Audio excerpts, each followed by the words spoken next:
اور اس کی قیمتیں یعنی کہ پیٹرول ڈیزل کی قیمتیں کم ہونے سے کم ہونی چاہیے. جی جی تو وہ تو کنٹرول پرائس کنٹرول کرنا کس کا کام ہے؟ مینجمنٹ کا کام ہے, حکومت کا کام ہے, ڈی سیز کا کام ہے نا. تو یہ بالکل جو ہے وہ آؤٹ آف کوسچن بات ہے کہ عوام اس پہ عمل کروائے. عوام نہیں کروا سکتے, عوام کو ریلیف دینا چاہیے. آپ دیکھیں پبلک ٹرانسپورٹ میں اگر سفر کریں تو پبلک اتنا جب پیٹرول نیچے آ گیا, ڈیزل نیچے آ گیا, تو پبلک ٹرانسپورٹ میں تو عوام کو کوئی ریلیف نہیں ملا. بھائی وہ تو چیخ رہے ہیں, وہ تو احتجاج کر رہے ہیں کہ بھائی آپ آئے دن دیکھیں, کبھی سفر کر کے دیکھیں, جھگڑے ہوتے ہیں پبلک ٹرانسپورٹ میں. اور جو یعنی کہ پبلک, خاص طور پہ میں کراچی کی بات کر رہا ہوں, کراچی کے اندر کیونکہ لوگ پبلک ٹرانسپورٹ زیادہ یوز کرتے ہیں, تو اب پبلک ٹرانسپورٹ میں کوئی آدمی کہے کہ جی یہاں سے صفورہ سے لے کر جو ہے وہ ٹاور تک آپ پہلے 80 روپے لیتے تھے, اب آپ 60 روپے لیں, تو بھائی ان کو اتار دیتے ہیں. جی صحیح. تو ظاہر عوام تو مجبور ہے. میرا خیال ہے کہ جس طرح وزیر اعظم صاحب نے یہ ریلیف دیا ہے, حالانکہ یہ ریلیف جو ہے کنیکٹڈ ہے خام تیل کی قیمتوں سے, یہ کوئی عوام پہ میں سمجھتا ہوں کہ کوئی احسان مندی بھی نہیں ہے, کیونکہ خام تیل کی قیمتیں جو ہے وہ کم ہوئی ہیں عالمی مارکیٹ میں. وہ جیسے کم ہوتی ہیں ڈالر کے حساب سے, تو یہ بھی کم ہوتی ہیں. تو اس لحاظ سے بہرحال یہ ہے کہ حکومتوں کو جو ریلیف ملتا ہے چیزوں میں, وہ عوام تک پہنچا, نیچے تک, گراس روٹس تک پہنچانا چاہیے. اور یہ کام حکومتوں کا ہے, انتظامیہ کا ہے. میئر کراچی کو چاہیے کہ جی وہ چیزوں پہ عمل کروائے نا. اگر کوئی سبزی یا آٹا یا دالیں مہنگی بک رہی ہیں تو ان کو کنٹرول کریں. تو کنٹرول کرنا ان کا کام ہے, میکینزم بنائیں. اور ایسے نہیں ہوگا کہ جی عوام خود جا کے جھگڑے کرے, لڑے. اس طرح تو جو ہے وہ سوسائٹی میں ایک طرح سے خراب صورتحال پیدا ہوگی. میرا خیال ہے اس کو اس طرف لینا چاہیے, میکینزم بنائیں کہ پرائس کنٹرول کا میکینزم بننا چاہیے, عوام کو ریلیف ملنا چاہیے. جی بالکل ٹھیک ہے جی, پوائنٹ ویل ٹیکن. اچھا عربی چنّا صاحب, جس طرح ہمسفر صاحب نے بھی کہا کہ ریلیف کی جو اگر صورتحال بات کی جائے, کیونکہ ظاہر ہے اب ہم دیکھ رہے ہیں کہ اشیاء خوردنوش میں جیسے آپ نے بھی مینشن کیا کہ کمی ہونے لگی ہے. میں نے بھی انفیکٹ ابھی کچھ دن پہلے یہ نوٹ کیا کہ جو چاول تھے خاص طور پر جو آپ کو 300-400 سے اوپر کے ملتے تھے, اب وہ کچھ بہتر ریٹس پہ ملنے لگے ہیں, کمی ہونے لگی ہے اس میں. تو کہیں نہ کہیں عوام بھی ریئلائزیشن ہے, یا خاص طور پر وہ جو جن مافیاز کا ہم ذکر کر رہے تھے ان میں بھی یہ ریئلائزیشن ہے کہ ہم زیادہ اتنی بھی زیادتی نہ کی جائے کہ عوام مزید پریشان ہو جائے, یا پھر جو حکومتوں کا ریلیف ہے وہ پہنچے ہی نہ عوام تک. سر میں نے پہلے گزارش یہ کی ہے کہ کمشنر جو ڈویژن کا جو ہے نا سربراہ ہوتا ہے, اس کا کام ہے انتظامیہ طور پر ڈپٹی کمشنر کو مراسلہ نہیں لکھنا ہوتا ہے, عمل درآمد کرانا ہوتا ہے. عمل درآمد یہ کرانا ہے کہ بھائی آپ اپنے ڈسٹرکٹ کے والی ہیں, ٹھیک ہے, آپ نے کرنا ہے. اب بات یہ کہ آپ نے جو بات کی, میں اس کو مینشن کروں گا کہ مافیا اتنی تگڑی ہے, مافیا نیچے سے اوپر تک اتنی جو ہے نا پاورفل ہے کہ آپ کچھ نہیں کر سکتے. تو میں نے پہلے کہا کمشنر کا کام ہے کہ ڈپٹی کمشنر کا, بات ہے کہ اب کیا کہیں کمشنر, ڈپٹی کمشنر, اصل کمشنر جو بھی ہو, ٹھیک ہے نا. اب میں تو یہ کہوں گا کہ سچی بات تو یہ کہ سی ایس کر کے آتے ہیں تو عوام کی فلاح بہبود کے لیے ہونا چاہیے, لیکن اب ان کے کام ایسے کہ وہ کرپشن میں ہاتھ دھونا شروع کر دیتے ہیں. عوام کو ریلیف ملنا چاہیے. اور آپ نے بالکل بجا کہا کہ جس طرح 62 روپے پیٹرول پہ ہوا ہے اور 57 روپے کچھ پیسے ڈیزل پہ ہوا ہے, تو کم سے کم ریلیف ملنا چاہیے نا. اگر جیسے ہم صاحب نے کہا, میں اس بات پہ ایگری ہوں کہ جو ٹرانسپورٹ ہے کراچی میں زیادہ ہے, ٹھیک ہے نا. لاہور کے سسٹم دیکھیں بہترین, ہم وزٹ پہ جاتے ہیں, اسلام آباد دیکھیں آپ, وہ تو نواز شریف کا بہت بڑا کام ہے, شہباز شریف کا, لیکن یہاں پہ بھی ہونا چاہیے. اور میئر جو اس کو مترک ہونا پڑے گا, وہاب صاحب, جیسے ہماری ملاقات ہوتی رہتی ہے, تو وہاب صاحب سے کوئی ملاقات کہوں گا سر آپ نے انتظامی طور اب میئر آپ ہی ہیں نا, تو آپ نے کنٹرول کرنا ہے.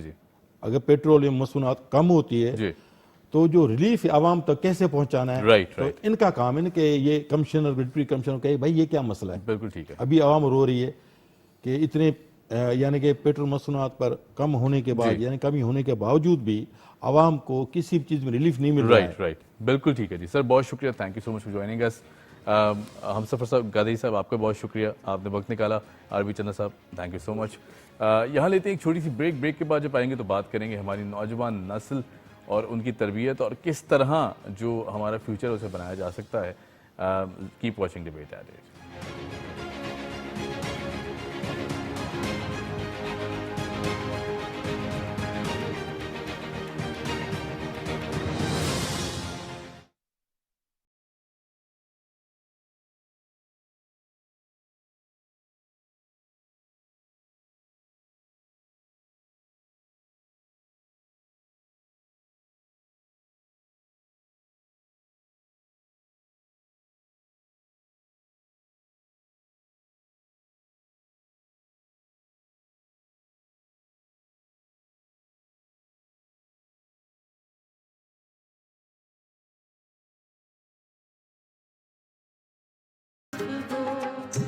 عشق میں پائے کہ جی جانتا ہے رنج کے ایسے اٹھائے کہ جی جانتا ہے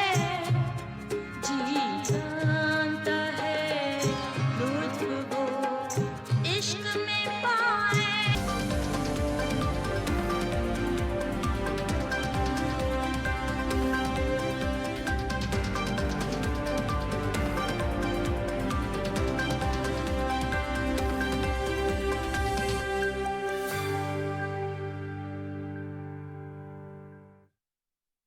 دنیا کے انداز بدل گئے. اہم ایشوز کے اوپر ہم لوگ بات ہی نہیں کرتے. کہ دیکھنی ہے کہ اس کے پیچھے ذمہ دار کون ہے. یہی ہے نا پرابلم کہ ہمیں پتہ ہی نہیں ہے کہ ہم نے اپنی بات کو رکھنا کیسے ہے. کیا ہم نے خود کو بدلا؟ سر فہرست جو تجویز رکھنا چاہتا ہوں وہ ہے نصاب میں تبدیلی. سب سے میجر پرابلم ہم فیس ہی کرتے ہیں جب پیرنٹس آ کے کہتے ہیں کہ موبائل نے ہمارے بچے کی زندگی تباہ کر دی. Paedophilia is the main issue as well these days جو اجاگر ہو رہا ہے. مہذب معاشرے اعلیٰ اخلاقی اقدار کو فروغ دیتے ہیں جس سے ایک مہذب قوم کا وجود سامنے آتا ہے. باہر کی دنیا وہی دیکھے گی جو آپ کا اصل چہرہ ہے. پہلے آپ تو دیکھیں کہ آپ اپنی ذمہ داری ادا کر رہے ہیں کہ نہیں کر رہے. وہ کون سے موضوع ہیں جن پر بات کرنا بہت ضروری ہے اور اگر ابھی بات نہ کی تو بہت دیر ہو جائے گی. جس سمت میں وہ لے جانا چاہتے تھے بدقسمتی سے ہم اس سمت میں بعد میں جا نہیں سکتے. دیکھیے پروگرام مہذب دنیا کے سنگ اپنی ہوسٹ سارا خان کے ساتھ صرف پی ٹی وی نیوز پر.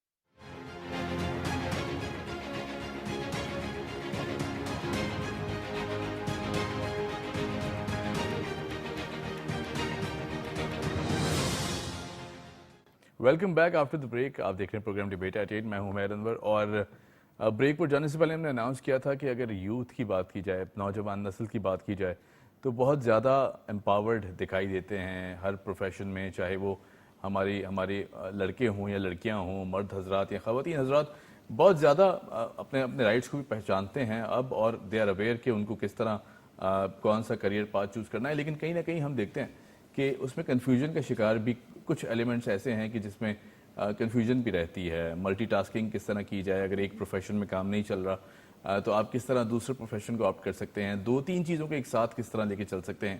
اس میں کافی ساری کنفیوژن رہتی ہے اور پھر کہیں نہ کہیں جو آپ کا ایک کریئر پاتھ ہوتا ہے یعنی جسے آپ فوکس کر کے چل رہے ہوتے ہیں وہ کہیں ڈیریل ہوتا دکھائی دیتا ہے. تو اس پہ بات کر لیتے ہیں, خاص طور پر جو ایک کام کے ساتھ دوسرے کام اور دوسرے کام کے ساتھ تیسرا کام کس طرح مینیج کیا جائے. یہ ایک مشکل عمل ہے بظاہر طور پر, اور تینوں پروفیشنز کے ساتھ جسٹس کس طرح کیا جائے. تو یہ بات کر لیتے ہیں. ہمارے ساتھ موجود ہیں زوہا عاصم, ٹینس پلیئر بھی ہیں, رائٹر بھی ہیں. زوہا کیسی ہیں؟ جی میں ٹھیک ہوں الحمدللہ. زوہا, اگر یوتھ کی بات کی جائے, نوجوان نسل, تو ہماری حکومتوں نے بہت سارے کام کیے ہیں. In fact they always talk very high about youth. ہم پاکستان کا ایک جو بڑا فگر ہے وہ بھی ہماری نوجوان نسل پہ جو پرسنٹیج ہے ریلائی کرتا ہے. کس طرح دیکھتی ہیں نوجوان نسل کو, صحیح ٹریک پر ہیں یا پھر چونکہ ظاہر ہے you are part of youth, تو آپ کس طرح دیکھتی ہیں کہ کن کن چیز کی کمیاں ہیں, کون کون سی چیزیں بہتر بنائی جا سکتی ہیں؟ آئی تھنک کہ آج کل کی جو یوتھ آ رہی ہے, I think we have a lot of potential, especially جو ٹیکنالوجیکل ایڈوانسز جو آئی ہیں اے آئی کے ساتھ اینڈ ایوری تھنگ. تو I believe that we are on the right track to you can say evolution. لیکن آبویسلی کافی ڈس ایڈوانٹیجز بھی ہوتی ہیں اس میں, لیزینس آ جاتی ہے, not a lot of passion is involved, تو ان چیزوں کو کافی دیکھنا ہوتا ہے. ٹھیک ہے. اچھا, اگر بات کی جائے ایک کام کے ساتھ, آپ چونکہ ٹینس بھی کھیلتی ہیں, ایک طرف اسپورٹس ہے, دوسری طرف آپ ایک ایسے پروفیشنز ہیں, رائٹرز کا ایک ایسا پروفیشن مانا جاتا ہے. یوزلی رائٹرز بہت کہتے ہیں جی بہت ڈرائی قسم کی پرسنالٹیز ہوتی ہیں اور آؤٹ ڈور ایکٹیویٹیز تو سوال ہی پیدا نہیں ہوتا, پین اور کاغذ ہوتا ہے اور وہ ایک الگ ہی ٹریک میں چل رہے ہوتے ہیں. تو یہ دو چیزوں کو مینیج کرنا ساتھ ساتھ, دونوں الگ الگ پروفیشنز ہیں, کس طرح مینیج کرتی ہیں اس کو؟ ویل ایکچولی مجھے کھیلنا اور لکھنے کا شوق تو بچپن سے ہی تھا, تو لیکن since it was converted to a profession for me, تو ٹینس میرے like it was a dream for me to become a professional.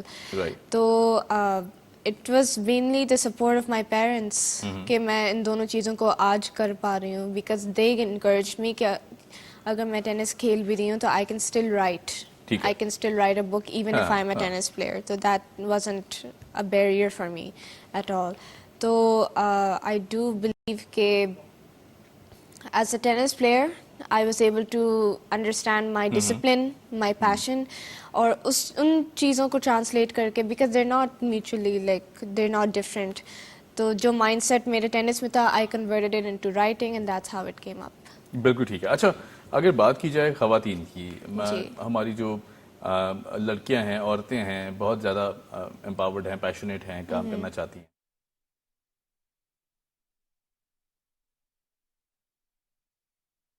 عناصر موجود ہیں سوسائٹی میں کہ جن کی وجہ سے کہیں نہ کہیں پریشان ہو جاتے ہیں, ایسے رویے بھی آ جاتے ہیں کہ جہاں کانفیڈنس کی کمی بھی دکھائی دے, بعض اوقات کام ہی نہیں کیے جاتے, باہر فیس ہی نہیں کیا جاتا عوام کو کہ نہیں مجھے بس گھر میں رہنا ہے. ان لڑکیوں کو کس طرح موٹیویٹ کیا جائے, ان کی حوصلہ افزائی کس طرح کیا جائے؟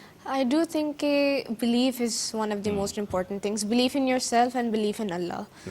تو جب ہم بلیف کو ساتھ ساتھ لے کر جاتے ہیں تو کافی جو نیگیٹو فیلنگز ہوتی ہیں, اسٹریس, انزائٹی, فیئر اسپیشلی, جیسا آپ نے مینشن کیا ہے, تو یہ ساری چیزیں پھر نکل جاتی ہیں.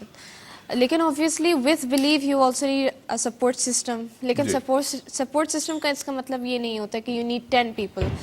ایک بندہ بھی کافی ہوتا ہے آپ کے لیے. تو for me that was my mom and my dad. تو they were the ones who encouraged me to go out and face the world no matter what. We are here with you. تو ان دو چیزوں کو لے کر ساتھ ساتھ جانا ہوتا ہے. ٹھیک ہے. اچھا میں چونکہ ہم بات کر رہے ہیں یوتھ کی ڈائریکشن کی, جب بات آتی ہے کریئر چوز کرنے کی یا آپ کا پروفیشن چوز کرنا ہے, گھروں میں ایک بہت لمبی ڈیبیٹ چلتی ہے. جی ہم نے دیکھا کہ بچہ جب پڑھنا بھی چاہتا ہے اور یہ ایک سفر جو اس کا شروع ہوتا ہے ٹورڈز پروفیشنل اسٹڈیز, تو یہ جو ساری چیزیں ہیں اس میں بھی ہماری جو فیملی سسٹمز ہیں بہت زیادہ پریشرائز کرتے ہیں. اس پریشر کو کس طرح ہینڈل کیا جائے؟ ویل بیسکلی آئی تھنک جب ہم لوگ ان پیشنس کے بارے میں بات کر رہے ہوتے ہیں تو وی ہیو ٹو فالو آور گٹ انسٹنکٹس فرسٹ آف آل. تو گٹ انسٹنکٹ وہی بتاتا ہے جو آپ کے لائک آپ کے اندر جو بتانا چاہتا ہے. Your passion is what comes out of it. جی. So when you follow your gut instinct most of that pressure is gone. And again, when you have a support system, another percentage of that pressure is gone. So I think that is how we can deal with it. ٹھیک ہے. اچھا میں چونکہ جو سوال میرا تھا وہ اس لیے بھی پوچھ رہا ہوں کہ ہمارے یہاں نا کبھی کوئی بھائی ہوتا ہے, بہن ہوتی ہے, ظاہر ہے سب کی خواہشات ہوتی ہیں. ماں چاہتی ہے بیٹی یا بیٹا ڈاکٹر بنے, باپ چاہتا ہے انجینئر بنے, ٹھیک ہے. ایک بھائی آ جاتا ہے جو کہتا ہے نہیں تمہیں تو کرکٹر بننا, ٹھیک ہے. یہ ساری چیزیں اچھا موجود بھی ہیں, اگر یہ ٹیلنٹ آپ میں ہے بھی تو بھی جو بچہ ہے نا وہ بڑا کنفیوزڈ رہتا ہے. ایک طرف فیملی ہے, دوسری طرف اپنا شوق بھی ہے. اپنے شوق کو کس طرح لے کے جایا جائے تاکہ دونوں طرف کے جو ہمارے لوگ ہیں وہ برا نہ مانیں یا ان کی دل آزاری بھی نہ ہو؟ جی آئی تھنک کہ جب میں چھوٹی تھی تو آبویسلی مجھے اتنا پتہ نہیں تھا ٹینس کے بارے میں اینڈ ایوری تھنگ. میں جو سنتی تھی وہی کرتی تھی. لیکن جب میں بڑی ہوتی رہی I did my own research کہ is this actually something I wanted to do اور am I being forced to do it. کافی لوگ آتے بھی تھے میرے پاس, you are being forced to do this, you shouldn't do this, tennis تو نہیں کھیلا جاتا ہے, لڑکیاں نہیں کھیلتی ہیں. لیکن ایز ٹائم گرو آن اور میرے پیرنٹس کے سپورٹ کے ساتھ I was able to understand کہ this is actually what I wanted, اور مجھے شوق ہے اس میں. تو آئی بلیو کہ جب کافی کنفیوژن آپ کے ساتھ ہوتی ہے تو پھر you need to understand, you need to do your own research first of all. And obviously اس میں پھر ایمان کی بھی بات آ جاتی ہے. جب آپ کے پاس بلیف ان اللہ ہوتا ہے تو یو کین انڈرسٹینڈ کہ جو آپ کے ساتھ ہو رہا ہوتا ہے وہی صحیح بات ہوتا ہے. And plus this is not the end of the world. If let's say کہ اگر آپ کو کریئر چینج بھی کرنا ہو اٹس نیور ٹو لیٹ. ٹھیک ہے. اچھا ایک اور رویہ رہتا ہے ہماری نوجوان نسل کا, کیونکہ ظاہر ہے سوچنے کا انداز آہستہ آہستہ پختہ ہوتا جا رہا ہوتا ہے. یہ وہ ٹائم ہوتا ہے کہ جب آپ کی سوچ بدل رہی ہوتی ہے, آپ نئی چیزیں ٹرائی کرنا چاہتے ہیں. تو اگر آپ ایک پروفیشن میں یا ایک پلیٹ فارم پر اچھا پرفارم کر رہے ہیں, آپ چاہتے ہیں میں کسی اور طرف بھی جایا جائے, پھر ایک اور ڈائریکشن میں بھی نکلا جائے, تو کہیں نہ کہیں جسٹس نہیں ہو پاتا تینوں کے ساتھ, ناانصافی کا ایک ایلیمنٹ آ جاتا ہے. ایک فیلڈ میں اگر آپ بہتر پرفارم کر رہے تھے, آپ نے چھوڑ دیا, آپ دوسری طرف چلے گئے. آج کل یہ بھی بہت دیکھا جا رہا ہے. چاروں چیزوں کو مینیج کس طرح کیا جائے, ایک ساتھ لے کر کس طرح چلا جائے, کہ اگر میں ٹینس بھی کھیلتا ہوں, میں اگر رائٹر بھی ہوں, یا میں اگر انوائرمنٹلسٹ بھی بننا چاہتا ہوں, میرے سارے شوق ہیں, میں کس طرح مینیج کروں, جسٹس کس طرح کروں تینوں پروفیشن کے ساتھ؟ I think the biggest thing is discipline in this. ٹھیک ہے, یعنی آپ کو ڈسپلن ہونا ضروری ہے تاکہ آپ ان ساری چیزوں کو لے کے چل سکیں. ٹھیک ہے, Yes, of course. رائٹ. اور کیا سمجھتی ہیں کس طرح ہونا چاہیے اس پورے؟ فار می, مجھے پلاننگ کا بہت شوق ہے. ٹھیک ہے, تو میں اپنے دماغ میں بس پلان کرتی رہتی ہوں. اچھا میرے پاس 2 گھنٹے فارغ ہیں, اب میں 2 گھنٹے کو کیسے کروں گی. بٹ آئی بلیو کہ that is an athlete's mindset. تو اگر ہم ایک عام آدمی کی بھی بات کریں تو I think it's all trial and error. آپ ایٹ لیسٹ ایک sufficient plan اپنے لیے بنائیں. Try not to be lazy, be driven. اور if it doesn't work out, it's okay, you have the next day, try again, and it's all just trial and error. And again اس میں پھر confidence کی بھی بات آتی ہے کہ if you fail, you shouldn't go down. So you should keep that confidence. ٹھیک ہے. اچھا, رائٹرز کے ساتھ ایک ایشو رہتا ہے ہمیشہ, جب انسان لکھنا شروع کرتا ہے تو یقیناً اس میں اتنی مہارت نہیں ہوتی, ایکسپرٹیز نہیں ہوتی کہ وہ صحیح الفاظ کا استعمال کرے, لکھنے کا انداز کیا ہے, انداز بیاں کیا ہونا چاہیے, یہ ساری چیزیں بہت زیادہ میٹر کرتی ہیں. اس کو ریفائن کس طرح کیا جائے؟ کچھ لوگ تو لکھنا اسی وجہ سے چھوڑ دیتے ہیں کہ مجھ پہ تو میرے خاندان والے ہنستے ہیں جب میں ان کو سناتا ہوں, یا میرے دوست یار میرا مذاق اڑاتے ہیں, تو وہ وہیں دبا دیتے ہیں اپنا لکھا ہوا جو ٹیلنٹ ہے لکھنے کا ہنر. آئی تھنک جب لکھنا شروع کر دے انسان تو میرے خیال سے پھر پیچھے مڑ کر نہیں دیکھنا چاہیے. کیا نہیں, بالکل بھی نہیں. I agree with you.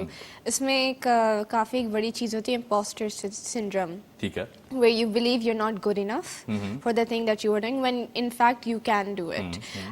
میں نے کافی ٹائم سے یہ سنا ہوا ہے کہ you become a writer, you do most of the work when you write your first draft. And that first draft is never perfect. I mean, my first drafts have often been seen as like a kid's handwriting. It's not like how me, a 21-year-old, wrote it. So I think we shouldn't focus on these small things at all. We should see the bigger picture. And when you see the bigger picture, obviously آپ پر پیچھے نہیں دیکھتے. You don't look at the rear view mirror. آپ پیچھے کی window نہیں دیکھتے ہیں. You look at the front window. ٹھیک ہے. اچھا, ٹینس کے پروفیشن کی اگر بات کی جائے, بہت سی لڑکیاں بننا چاہتی ہیں, ٹینس اسٹارز بھی بننا چاہتی ہیں, کھیل بھی رہی ہیں. یہ ایسا اسپورٹس ہے کہ جس میں انجری کی چانسز بھی بہت زیادہ ہے, کیونکہ ظاہر ہے اگر آپ کھیلتے کھیلتے گر جاتے ہیں, خواتین خاص طور پر اپنی بہت بیوٹی کانشیس ہوتی ہیں, تو اس میں انجریز کا جو ایلیمنٹ ہے اس کو کس طرح دیکھتی ہے؟ پھر جب آپ نے ٹینس کھیلنے کی خواہش کی تھی تو کس نے سب سے زیادہ سپورٹ کیا, کس طرح, اور کیا چیلنجز تھے, یہ بھی ہم سے ڈسکس کریں. The first one who saw any sort of talent in me was my mom. So she was the one who saw. انہوں نے دیکھ لیا تھا کہ ہوا میں ہاتھ نہیں, she actually got me a racket toy set. وہ جو بچوں کا آتا ہے, تو اس میں میں کافی کھیل رہی تھی, and she was the one who brought me into the real sport. تو اس میں پھر یہ تھا کہ my journey started from there, and basically challenges بھی مجھے کافی آئے تھے. obviously ونس اور لاسز ہوتے ہیں, that's not easy for a kid to go through. پھر obviously pressures آتے ہیں, اچھا آپ بہت زیادہ ہار رہے ہیں, آپ بہت زیادہ جیت رہے ہیں, یہ ہو رہا ہے وہ ہو رہا ہے, پھر پالیٹکس بھی آ جاتی ہیں اس میں. لیکن for me beauty was never a concept. Beauty was never a concept. So I just focused on my sport. اس میں میں tan بھی ہوتی تھی, injuries مجھے بہت ہوتی تھی. I got lots of ankle and wrist injuries that were actually quite long term as well. It was hard for me to focus, hard for me to cope, لیکن alhamdulillah I'm fine now.